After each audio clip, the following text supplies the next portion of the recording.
9 তারিখে মুখ্যমন্ত্রী মমতা বন্দ্যোপাধ্যায় দিল্লি আসবেন বলে একটা খবর হচ্ছে, কিন্তু যেটা বক্তব্য যে রাজ্যের যে বকেয়া টাকা, যে টাকা নিয়ে একাধিকবার আন্দোলন করেছেন তারা, সেই বকেয়া টাকার জন্য প্রধানমন্ত্রীর সাথে বৈঠক করতে চাইছে নবান্ন। দেখুন, বকেয়া টাকা কি আছে আজ অব্দি আমরা তার হিসেবে বুঝতে পারি।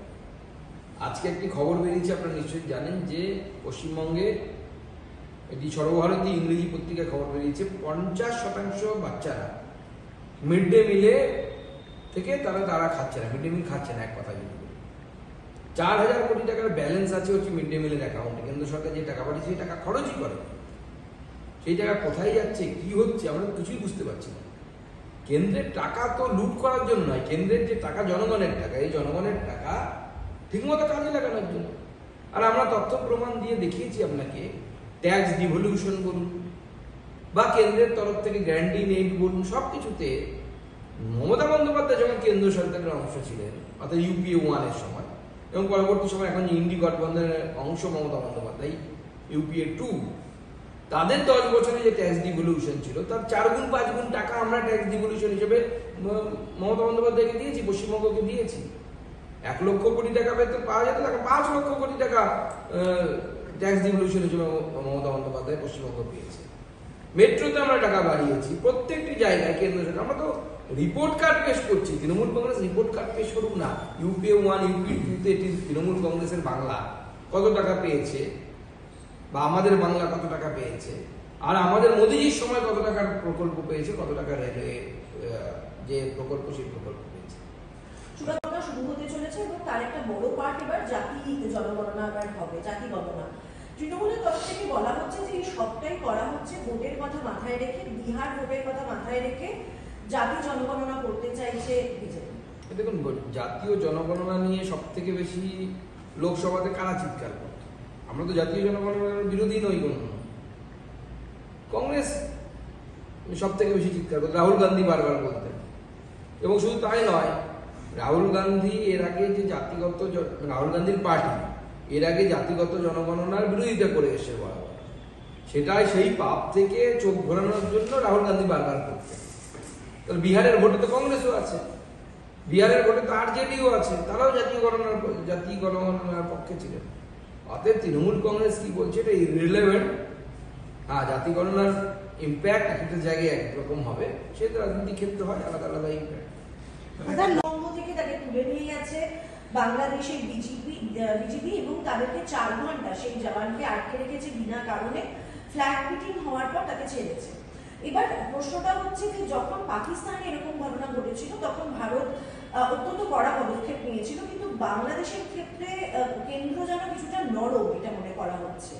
এরকম ঘটনা এর আগেও ঘটেছে যে বিএসএফদেরকে আটক করছে বিজেপি, এবং সেক্ষেত্রে কোনো কড়া পদক্ষেপ ভারতের তরফ থেকে বা কড়া মন্তব্য ভারতের তরফ থেকে শোনা যাচ্ছে না। তাহলে কি বাংলাদেশের ক্ষেত্রে একটু নরম? প্রত্যেকটি দেশের সাথে বৈদেশিক যে সম্পর্ক, সেই সম্পর্ক আলাদা আলাদা হয়। পাকিস্তানের সাথে বাংলাদেশের তুলনা হয় না, তুলনা করা উচিত হবে না। অনেক ইস্যু থাকে যে ইস্যু ক্যামেরার সামনে বলা সম্ভব না। বাংলাদেশের সাথে যদি কড়া ব্যবস্থা নেওয়া হয়, তার ইম্প্যাক্ট কোথায় পড়বে, বাংলাদেশে কারা থাকে, কত শতাংশ হিন্দু থাকে, যাদের বোঝার ক্ষমতা আছে তারা ঠিক বুঝে যাবে। দেখুন, এতদিন অপেক্ষা করার পর দুবার পুলিশ তাকে চিঠি পাঠালো, অপেক্ষা করে তারপরে হাজিরা দিল। কোনো একটি চ্যানেলকে আবার পুলিশ চিঠি দিয়ে জানাচ্ছে যে আপনারা এগুলো প্রচার করবেন না। এই সমস্ত কিছু দেখে মনে হচ্ছে পুরোটাই কেমন যেন স্ক্রিপ্টেড। পার্টি থেকে বলা হয়েছে বাবা তুমি যাও এখন, পার্টি থেকে ব্যবস্থা নেওয়া হবে। কিন্তু পুলিশ কেন অপেক্ষা করবে? যদি অনুব্রত মণ্ডলের জায়গায় সাধারণ কোনো ব্যক্তি হতো, তিনি সেই আইসিকে বা সেই পুলিশ অফিসারকে তার বিরুদ্ধে যদি ব্যবস্থা নিতে, মানে এই ধরনের কথা বলতেন, তাহলে কি পুলিশ ব্যবস্থা নিত? এইভাবে অপেক্ষা করতো না? কান ধরে তুলে নিয়ে আসতো, কলার ধরে তুলে নিয়ে আসতো, তার মা বোনকেও এই ধরনের কথা শুনতে হতো পুলিশের কাছ থেকে। অর্থাৎ বোঝা যাচ্ছে যে প্রশাসন অনুব্রত মণ্ডলের মতো লোকেদের কাছে সম্পূর্ণভাবে আত্মসমর্পণ করেছে। প্রশাসনের কোনো মেরুদণ্ড নেই, ক্লিপ প্রশাসনে পরিণত হয়েছে। দেখুন, পার্টির চাপ না কাকতালীয়, আমার তো মনে হচ্ছে প্ল্যান্টেড, মানে পুরোটা প্ল্যান করা আর কি, নট প্ল্যান্টেড, পুরো ওয়েল প্ল্যান। এবং অভিষেক বন্দ্যোপাধ্যায় ফিরে আসার পর হয়তো যেহেতু দুটো গোষ্ঠী আছে, কাজল শেখকে বলে অভিষেকের লোক আর অনুব্রত মণ্ডলকে বলে যে দিদির লোক বা পিসির লোক, পিসি ভাইপোর মধ্যে একটু টানা হিসেবে চলছে। সুকান্তদা, একটা খবর আছে যে অনুব্রতকে আইনি সহযোগিতা করছেন আপনাদের বিজেপির আইনজীবী নেতা বিপত্তানন্দ ভট্টাচার্য, এবং স্বাভাবিকভাবেই বাম কংগ্রেস তারা অভিযোগ করছে যে তৃণমূল এবং বিজেপির এক্ষেত্রে যোগসাজশ। প্রথম কথা, আমি জেলা থেকে যে খবর পেয়েছি উনি কোনো আমাদের বিজেপির পদে নেই। দ্বিতীয় কথা হচ্ছে, আপনি প্রফেশনালি সাংবাদিক, তা আপনার সার্ভিস যদি কেউ নিতে চায়, ধরুন আমরা যে চুল কাটতে যাই সেলুনে, তো বিজেপি আর তৃণমূল কি আলাদা আলাদা ইয়েতে যায় নাকি, সেলুনে যায় নাকি? বিজেপি যারা করে তারা এক সেলুনে যায়, তৃণমূল যারা করে তারা আর এক সেলুনে যায়। এটা একটা জব একজনের, মানে কাজ একজনের। সেরকম প্লাম্বার, বিজেপির প্লাম্বার আলাদা, ইয়ের প্লাম্বার আলাদা। অনুব্রত মণ্ডল উকিল হিসেবে কাকে নেবেন তার বিষয় সেটা, কিন্তু এই ব্যক্তি আমাদের কোনো পদে নেই। আমার কাছে যা খবর, আমি সকালবেলা আমাদের বীরভূম জেলার সভাপতিকে ফোন করেছিলাম, সে বলেছে এবং সে জানিয়েছে আমাকে এই ভদ্রলোককে সেও তারা খুব ভালো চেনে না, এবং সম্ভবত তার নামটাও হয়তো ঠিক আসছে না। কি নাম, বিপত্তানন্দ ভট্টাচার্য না বিপত্তানন্দ বেরা, কি এরকম একটা নাম আসছে। তো সেরকম কোনো প্রমিনেন্ট মুখ উনি না। গতকাল প্রধান তৃণমূল কংগ্রেসকে জেতাতে হলে ওই গোটা বাংলা থেকে আইএসএফ দলটা তারপরে উঠে যাবে। বলছি যে আইএসএফ দলটা ওখানে যারা সমাজ বিরোধী তারাই মূলত চায়। দেখুন, আমার মনে হয় এই ক্যানিং পূর্বের বিধায়ক শওকত মোল্লা, তার থেকে বড় সমাজ বিরোধী কেউ আছে ওই অঞ্চলে? তার থেকে বড় সমাজ বিরোধী কেউ নেই। এবং সেই জন্য তাকে সময় টু সময় পার্টি পরিবর্তন করতে হয়। একসময় সিপিএম করতেন, তখন গুন্ডামি মস্তানি করতেন, হিন্দুদের জমি দখল করতেন। এখন আবার তৃণমূল করছে, তৃণমূল করে ওই একই কাজ করছে। ল্যান্ড জেহাদ চলছে দক্ষিণ 24 পরগনা জুড়ে। সেই শেখ শাহজাহানের মাধ্যমে হোক, কখনো উত্তর 24 পরগনায়, কখনো শওকত মোল্লার মাধ্যমে হোক, ও অন্যান্য যে ছোট ছোট গাজী, হাজি, মাঝি, পাজি যত আছে তাদের দ্বারা চলছে। ওখানে জোর জবরদস্তি করে কম দামে আপনাদেরকে জমি বিক্রি করে হিন্দুদেরকে পালিয়ে আসতে হচ্ছে দক্ষিণ 24 পরগনা থেকে।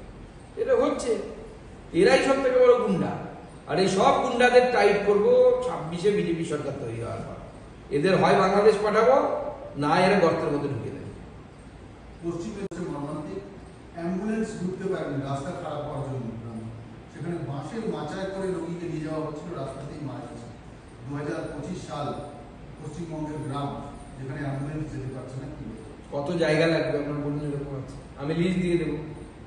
আমার জেলায় আমি বহু জায়গায় গিয়ে দেখেছি। দুর্ভাগ্যের বিষয়ে আমরা সাংসদ হিসেবে যে টাকা পাই তাতে রাস্তা করা যায় না। রাস্তা তৈরি করতে অনেকটা বেশি টাকা লাগে। 15 ফিনান্স কমিশনের টাকা কেন্দ্র সরকার দিচ্ছে জেলা পরিষদকে, সেই টাকা ঠিকমতো খরচ হচ্ছে না। প্রধানমন্ত্রী সড়ক যোজনার কাজ ভালো মতো হচ্ছে না পশ্চিমবঙ্গে। যে ধরনের ভালো উচ্চমানের রোড হওয়ার কথা সেই ধরনের উচ্চমানের রোড হচ্ছে না। দিদি একটা পথশ্রী নাকি খুলেছিলেন, তাতে কিছু রাস্তা হয়েছিল। আমি আপনাদেরকে বলবো, সম্ভব হলে ক্যামেরা নিয়ে গ্রামে গ্রামে যান, ওই রাস্তাগুলোর হালত কি দেখে আসুন। 6 মাস পর থেকে পাথর আর সিমেন্ট উঠতে শুরু করেছে। এইভাবে চলে নাকি? রাজ্যটাকে একদম শপিং মলে পরিণত করে দিয়েছে। কিছু লোক রাস্তা তৈরি করবে, সেখানে পয়সা কামাই হবে। পয়সা পয়সা পয়সা পয়সা রোজগার ছাড়া তৃণমূল কংগ্রেসের কিছু নেই পশ্চিমবঙ্গে। বাংলায় কি সাংগঠনিক কোনো কিছু পরিবর্তন হতে চলেছে? সম্পূর্ণ ভুল ইনফরমেশন আপনার কাছে। বিএ সন্তোষজির সাথে আমার কোনো দেখা হয়নি। আমার কালকে কাউন্সিল অফ মিনিস্টারের মিটিং ছিল, সেই মিটিংয়ে যা যা বলার বলেছেন প্রধানমন্ত্রী, বাইরে শেয়ার করার বিষয় নেই। তো দেশ কি সামনের দিকে কীভাবে এগিয়ে নিয়ে যেতে হয় সেই সমস্ত বিষয়ে আলোচনা হয়, এগুলো বাইরের বিষয় না। কলকাতা হাইকোর্টের এই রায়কে আমরা স্বাগত জানাচ্ছি, কিন্তু যে ভদ্রলোক বলা উচিত কেন জানি না, কামাখ্যা মন্দির নিয়ে অসভ্য মন্তব্য করেছে সেই ব্যক্তিকে মমতা বন্দ্যোপাধ্যায় কেন অ্যারেস্ট করছে না? সে মুসলমান বলে? মুসলমান হলে কি সাতকুন মা? ইসলাম ধর্ম সম্পর্কে বলা কোনো কিছু বলা যদি অবমাননাকর হয়, কোন সেকুলারিজমের সূত্র অনুসারে হিন্দু ধর্ম সম্পর্কে কোনো কিছু বললে সেটা হিন্দু ধর্মের অবমাননা হয় না? এই প্রশ্নের উত্তর বুদ্ধিজীবীরা দিতে পারবেন কি? বা তৃণমূল কংগ্রেস সরকার দিতে পারবে কি? তৃণমূল কংগ্রেস সরকার কেন তাকে লুকিয়ে রেখেছে? আমার কাছে তো খবর আছে যে তাকে লুকিয়ে রেখার ব্যবস্থা করেছে তৃণমূল কংগ্রেস, যাতে আসাম পুলিশ এসে তাকে গ্রেপ্তার করতে না। একটা খবর, তিনি বিজেপির প্রাক্তন সাংসদের সঙ্গে তার বিয়ে হয়েছে, শুভেচ্ছা জানাবেন। অভিনন্দন, বিয়ে হয়েছে ভালো কথা, বিয়ে তো ভালো জিনিস।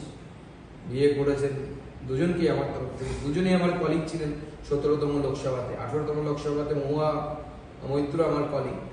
তো স্বাভাবিকভাবে দুজনকে আমার তরফ থেকে অনেক অনেক শুভেচ্ছা, অভিনন্দন। তাদের আগামী জীবন খুব ভালো কাটুক, সুখে শান্তিতে কাটুক।